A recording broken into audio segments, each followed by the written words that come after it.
Alright, but it's important to remember that anger is actually a normal emotion. We all get angry at one point, or at one point in our lives.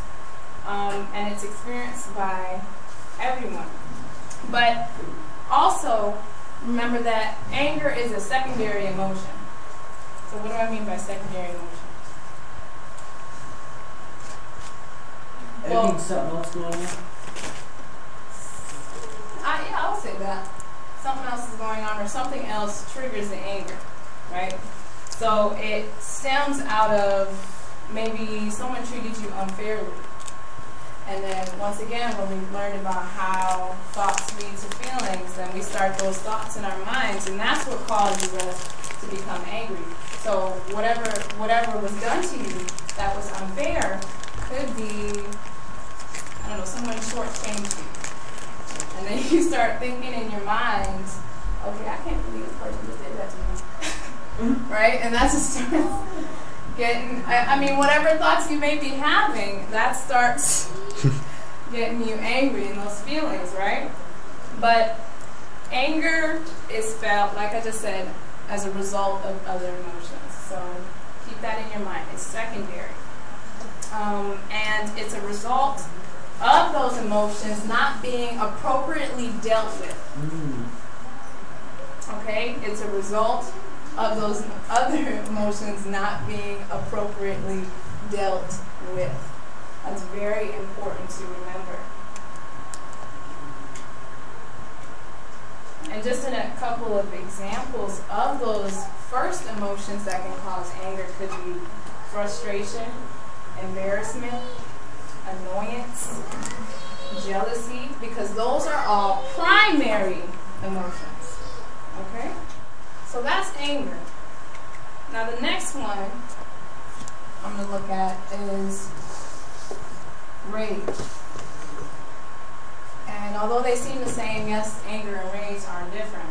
Anger that is uncontrolled can result in rage. So I guess I would call rage a tertiary emotion, okay? So anger that is uncontrolled turns into rage. Now, rage is when we get to the dangerous stage.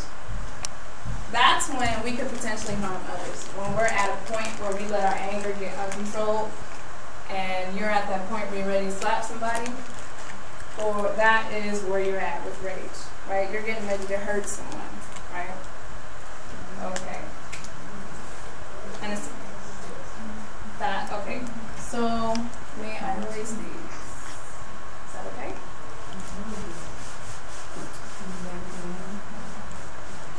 Oh, everybody gets angry. Alright. But the point is, I mean, although everybody gets angry, the point is we want to learn how to control it. Right? And we'll get into it a little bit later, how we respond to our feelings. Okay, so the next one is jealousy. Okay? And now people experience this emotion for many, many reasons. But one thing is for sure, that jealousy, uncontrolled, can also be dangerous. Right? People's reputations have been damaged because of jealousy.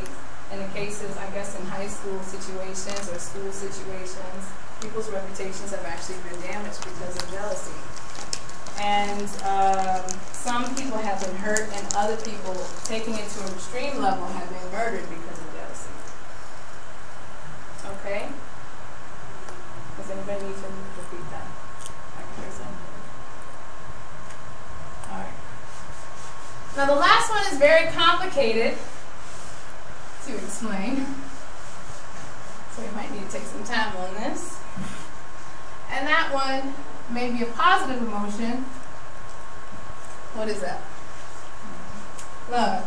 That's a very complicated thing to explain.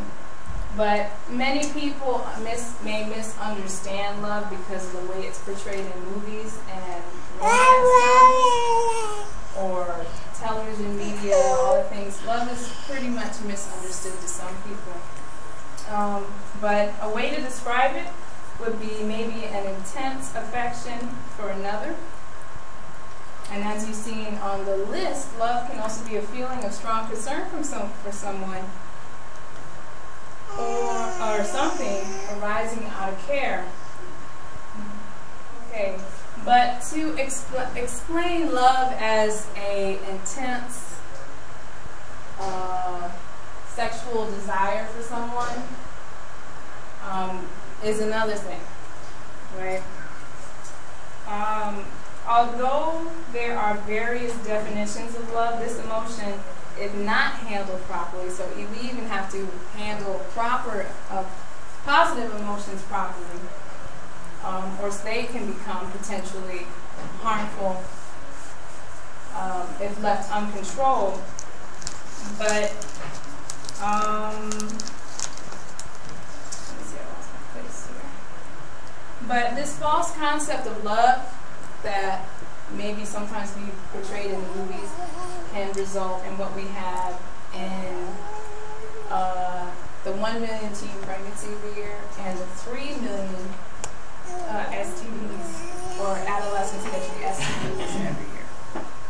Okay, but it's important to remember that when characters are matched, when we base this, I guess, emotion off of positivity, building a positive character and positive character development, there's typically no issues with it. Does that make sense?